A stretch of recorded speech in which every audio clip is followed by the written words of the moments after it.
tell me, what makes a good badass? A good badass, as opposed to a bad good ass.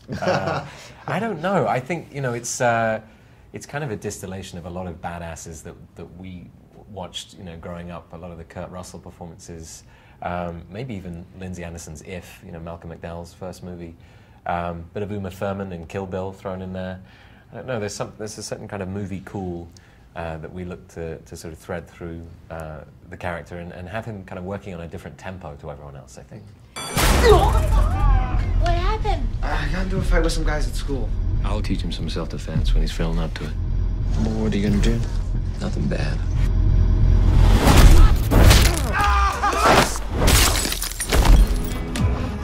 To me, I like a little bit of vulnerability and emotional range. Like, I love those Jackie Chan films where, you know, you want him to win just because you've seen him get beaten so many times, you know.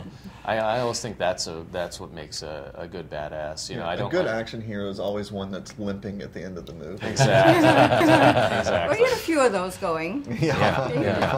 I think actually the last two movies we've done had the hero of the film, or villain in this case, or whatever you want to call them, are always limping at the end. They always take damage, you know. I like that. I don't like Hollywood movies where I feel like the characters are invincible. Why would I care about what happens to them? I know they're going to be fine. Dan, you've become kind of the Magic Mike of thrillers with this movie. I haven't heard that one before. Can That's you good. tell me what kind of reaction you've been getting from females who want to maybe touch your abs, like somebody wants to touch a pregnant belly? Yeah, it's been enthusiastic, I guess. You know, it's very amusing, I think, to all of us, really. But no, it's been a very warm, if not hot, reception around the country so far.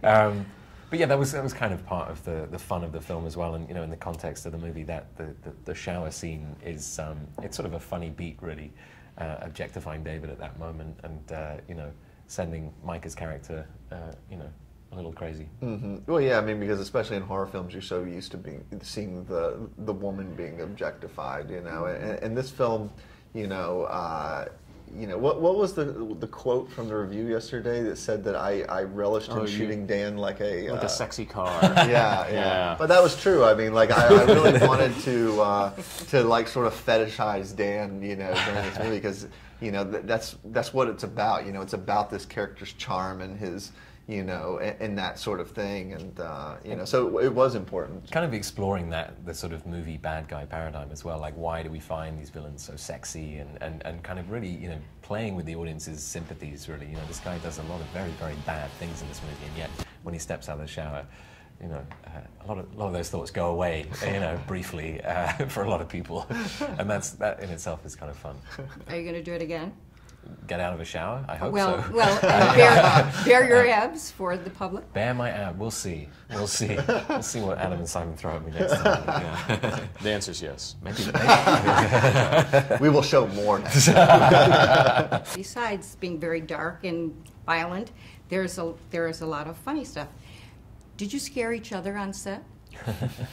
I think we were scared that, you know, like it was going to rain and we wouldn't make our days. You know, the movie, you know, that our, you know, special effects wouldn't work. I was scared about that. The electrical storms in New Mexico was scary enough. Yeah, shutting down our generators. That was actually, it flooded a couple times on set. That was actually a bit frightening. Yeah, our cars would get stuck in the mud. I don't think we scared each other much, but you did scare Micah.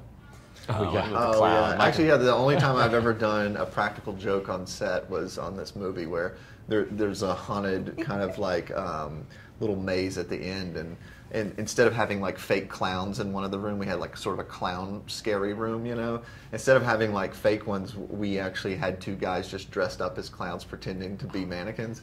And whenever Micah, the lead actress in the film, walks into the room, I didn't tell her, but I had one of the guys go, "Whoo!" and when it happened, it scared the crap out of her. She was not aware that they were actors. Yeah, to clarify. It's really funny. It's actually on the DVD as a blooper. It's or it's going to be. Yeah. It's our only blooper ever. Yeah. I mean, she was already quite scared of clowns. Yeah. Now she has to have therapy, right?